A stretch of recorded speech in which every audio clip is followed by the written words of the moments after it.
In today's video, I'm going to teach you how to add a table to a Google site. Whether you're creating a site for personal use or for your business, tables can be a great way to present data clearly and effectively. Now let's dive in and explore how to seamlessly integrate a table into your web page. First, we'll begin with accessing your Google site. Open up the Google site where you'd like to add the table. If you haven't already created a site, you can easily start a new one by navigating to Google Sites from your Google Drive. Once you're in your desired site, we can proceed to add the table. The first step is to click on Sheets. Now, this part is crucial because we'll be using Google Sheets to create our table. By clicking on Sheets, you'll open up a window that allows you to browse through your existing sheets that are saved in Google Drive.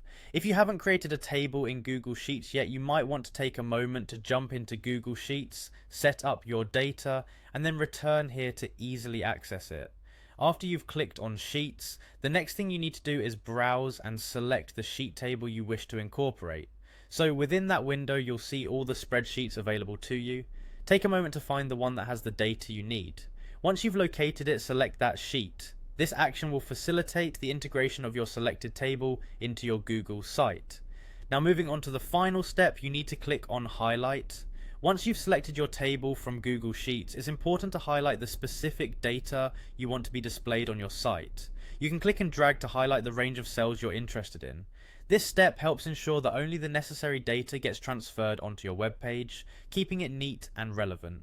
To wrap things up, after completing these steps, your table should now be successfully added to your Google site. It's a simple yet powerful way to display structured data to your audience. If you wish to make any changes to the table later, you can always revisit your Google Sheet, make the necessary updates, and they should reflect on your site. I hope you found this tutorial helpful and that it simplifies your experience with Google Sites. If you have any further questions or need clarification on anything covered today, feel free to reach out. Thanks for watching, and I'll see you in the next video where we'll explore more ways to enhance your Google Sites. Enjoy crafting your site with ease.